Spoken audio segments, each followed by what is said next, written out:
मुझे नहीं पता, कोई रात उस रात से भी ज्यादा अंधेरी रही होगी जब आसमान में काले बादल ने चंद्रमा पर अपना कब्जा जमा लिया था और फिर देखते ही देखते एक पल में हर तरफ अंधेरा छा गया। इतना अंधेरा कि आसमान में जब भी बिजली का कंपकपाना होता तो मानो कोई शहर की तस्वीर खींच लेता।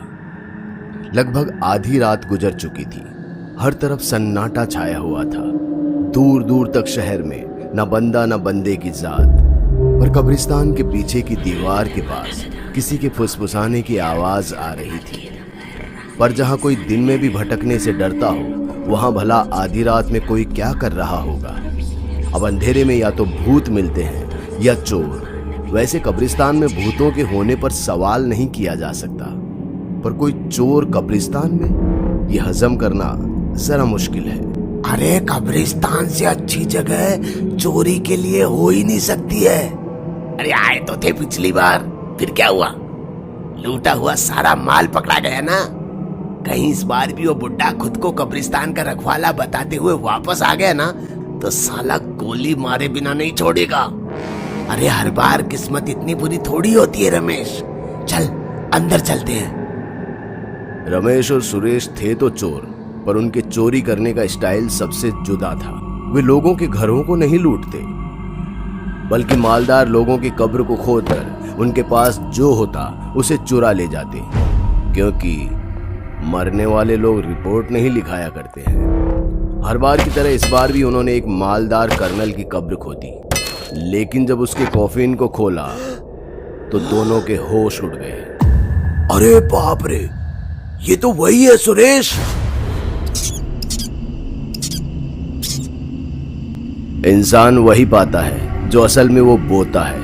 आपने कहावत तो सुनी होगी, पर यह होता कैसे है ये आप देखेंगे डोडो टीवी की इस कहानी में। हेलो दोस्तों, मैं हूं आपका प्यारा दोस्त मिस्टर नॉटी, और आज की कहानी प्रेरित है कैबिनेट ऑफ द क्यूरियोसिटी से, जिसका नाम है कब्रिस्तान का ताबूत। और इस कहानी के लेखक हैं पंचम प्रकाश। कब्रिस्तान के खंडहर में चमगादड़ फड़फड़ा रहे थे। एक पेड़ की साख पर बैठा उल्लू बिना पलकें झपकाए दो चोरों को एक सेठ की कब्र को खोदते हुए देख रहा था। फिर जैसे ही उन्होंने ताबूत को खोला, उसकी आवाज से उल्लू और चमगादड़ फड़फड़ाकर आसमान में मंडराने लगे। नीचे उन दोनों में से एक नीचे उतरा और लाश के गले से एक चैन खींचते हुए बोला, चेहरा देख साले का, मरने के बाद भी खुश नहीं है। अभी भी शक्ल पर 12 बजे हुए हैं। अरे ऐसा मत बोल, क्या पता उसकी आत्मा यहीं कहीं हो। अरे क्या फर्क पड़ता है, कौन सी उसकी आत्मा हमसे लूटा हुआ सामान वापस मांगेगी। सारा लूटा हुआ सामान इधर दे दो। अपने पीछे से इस आवाज को सुन उन दोनों के होश उड़ गए।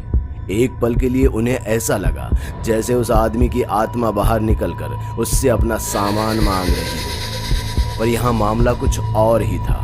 पीछे मुड़कर देखा तो एक मोटा आदमी हाथ में रिवॉल्वर ताने उनसे लूटा हुआ सामान मांग रहा था। चोरों को लगा कि वो चोरी करते हुए पकड़े गए, इसलिए पहले उन्होंने सोचा कि लूटे हुए सामान का बंटवारा कर लें, पर उस आदमी की एक चीख से दोनों का खून सूखने को हो गया। बकवास बंद करो अपनी। मैं तुम्हें कोई चोर लगता हूं जो अपनी हिस्सेदारी लेने आया है?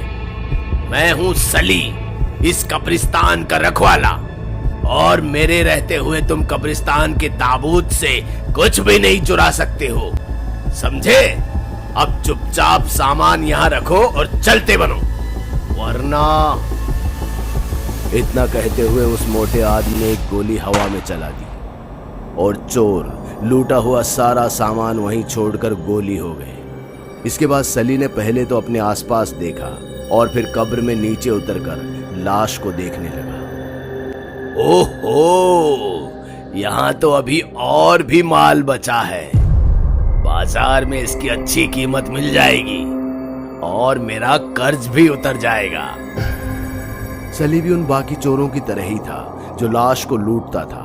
उसने उस लाश की उंगली से एक चमचमाती हुई अंगूठी खींची जो शायद सोने की थी, जिसे देख वो खुश हो गया।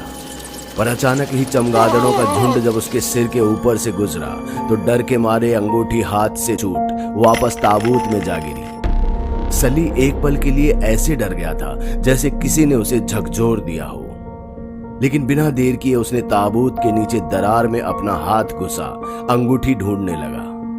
पर अगले ही पल वो अपना हाथ झटकते हुए ऐसे कूदा जैसे उसे सांप ने डस लिया हो। उसकी कपकपाती उंगली से खून रिसने लगा था, जिसके दर्द से वो चीखने लगा। उसकी एक चीख से पूरा कब्रिस्तान दहल उठा और खुद सली भी कांपने लगा। जब उसकी नजर नीचे गई तो ताबूत के अंदर एक चूहा निकला, जिसके मुंह में खून लगा हुआ था और उसके दांत में फंसी थी वो अंगूठी। सली ने उसके मुंह से वो अंगूठी निकालने के लिए हाथ आगे बढ़ाया ही था कि तभी चूहा अंगूठी सहित अंदर घुस गया। सली लूटा हुआ सारा माल लाश के सीने पर डाल वहीं झांकने लगा जहां वो चूहा था, पर उसे कुछ दिखाई नहीं दिया। उल्टे उसे कुछ खिसकने की आवाज सुनाई दी। उठकर देखा तो वहां चूहों का ढेर था जो लाश को खींचते हुए सुरंग में ले जा रहे थे। इससे पहले कि सली अपना माल उठाता, लाश पूरी तरह से सुरंग के अंदर जा चुकी थी। अगर कुछ दिख रहा था तो वो उस सेठ के बाल थे, जिसे पकड़कर सली ने उसे बाहर खींचने की कोशिश भी की, लेकिन नाकाम रहा क्योंकि नकली बाल उसके हाथ में आ गए और एक झटके में लूटा हुआ माल हाथ से चला गया और पूरे होने वाले उसके सपने भी।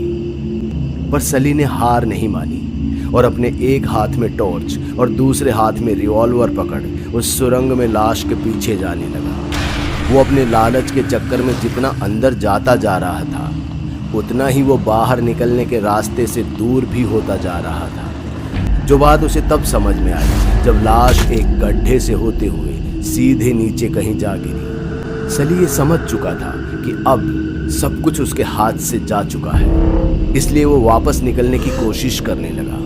पर अब वो मुड़ भी नहीं सकता था और ना ही उठकर जा सकता था। उसे समझ नहीं आ रहा था कि वो क्या करे। तभी उसके सामने वो चूहा आ गया जिसने उसे काटा था। चूहे को देखकर गुस्से में सली ने उस पर गोली चला दी, जिसके बाद उसके चिथड़े उड़ गए। चूहे का ये हाल देख सली मुस्कुराने लगा, जैसे उसने कोई बड़ी कामयाबी हासिल कर ली हो। लेकिन वो इस बात से अनजान था कि आगे उसके साथ क्या होने वाला है। देखते ही देखते सुरंग से तेज आवाज गूंजने लगी। सली को समझ में नहीं आ रहा था कि ये आवाज कैसी है, लेकिन अगले ही पल जो दृश्य उसके सामने आया उसे देख वो गड्ढे में कूदने को मजबूर हो गया, क्योंकि पीछे वो जा नहीं सकता था और उस गड्ढे के उस पार हजारों चूहों की सेना खड़ी थी, जो अपने नुकीले दांतों के साथ सली के आगे बढ़ने का इंतजार कर रहे थे। गड्ढे से नीचे गिरने के बाद सली की आंखें एक पल के लिए बंद हो गई, पर जैसे ही उसकी आंखें खुली तो वो चीख पड़ा, क्योंकि कब्रिस्तान के नीचे नरकंकाल पड़े हुए थे और वो लाश उसके ठीक बगल में थी, जिसके पीछे वो यहाँ तक आ गया था। सली घबराकर इधर उधर भागने लगा, लेकिन तभी उसने सभी नरकंकालों को थोड़ा ध्यान से देखा तो पाया कि सभी के सभी कीमती जेवरों से लदे हुए हैं। सली के चेहरे से एक पल में सारा डर गायब हो गया और वो हंसने लगा। सच ही कहा है किसी ने, भगवान देने में देरी जरूर करता है, पर देता है तो बिल्कुल छप्पर फाड़ कर। चल बेटा सली, समेट ले जो समेट सकता है। अब से तुझे किसी के आगे झुकने की जरूरत नहीं है। सली ने घंटों की मेहनत से जितना सोना चांदी इकट्ठा कर सकता था कर लिया। वो यहाँ से निकलने की सोच ही रहा था कि तभी उसकी नजर पत्थर पर बैठे एक नरकंकाल पर पड़ी, जिसके हाथ में तलवार और गले में एक आकर्षक लॉकेट था। लॉकेट को देखते ही सली का लालच और बढ़ गया। उसने तुरंत ही कंकाल के गले का लॉकेट निकाल लिया। वो अभी कुछ कदम दूर गया ही था कि तभी उसे ऐसा महसूस हुआ जैसे किसी ने उसके कंधे पर हाथ रखा हो। सली ने जैसे ही पीछे मुड़कर देखा तो उसके सामने वही नरकंकाल खड़ा था, जिसके गले से उसने लॉकेट निकाला था। ये मेरा है, मुझे वापस करो। नरकंकाल के मुंह से आवाज सुन सली के होश उड़ गए। पर इससे पहले कि वो कुछ समझ पाता, देखते ही देखते वहां पर मौजूद सभी नरकंकाल उठ खड़े हुए और कहने लगा, जो मेरा है मुझे लौटा दो। उन सभी को देख सली ना तो हिल पा रहा था और ना ही बोल पा रहा था। वो अब वापस ऊपर उस गड्ढे तक भी नहीं जा सकता था। सली समझ गया था कि उसकी मौत अब उसके सामने है। नरकंकाल अपनी बात दोहराते हुए उसकी तरफ बढ़ रहे थे और सली सूखती सांसों के साथ अपने कदम पीछे खींच रहा था। पीछे हटते हटते वो जाकर एक दीवार से टकराया और उसके टकराते ही वो दीवार ढह गई। सली के सामने अब एक सुरंग थी जो शायद वहां से बच निकलने का एकमात्र रास्ता थी। सली बिना कुछ भी सोचे हुए उस सुरंग के अंदर घुस गया और हाथ पैर से सुरंग के आसपास की मिट्टी नोचकर नीचे नरकंकाल पर गिराने लगा, जिसके कुछ देर बाद ही सुरंग मिट्टी से बंद हो गई और सभी नरकंकाल अपनी बात चिल्लाते हुए वहीं रह गए। सली अब जिंदा रहने की उम्मीद में सुरंग के ऊपर की ओर बढ़ने लगा, लेकिन उसके लालच का घड़ा अब फूट चुका था। वो इतनी मेहनत कर जिस सुरंग में आया था उसका आखिरी छोर सालों पुरानी एक बंद ताबूत था, जिसकी लाश को चूहे पहले ही ले जा चुके थे। सली के पास अब कोई रास्ता नहीं बचा था। वो खुद एक ताबूत के अंदर जिंदा फंस चुका था। अपने लालच के कारण सली मौत से पहले ही मिट्टी में मिल चुका था। देख क्या रहा है रमेश, जल्दी खोल ताबूत। कर्नल बहुत अमीर आदमी था, आज तो बहुत माल हाथ लगेगा। अरे बाप रे, ये तो वही है सुरेश। हाँ, कब्रिस्तान का रखवाला।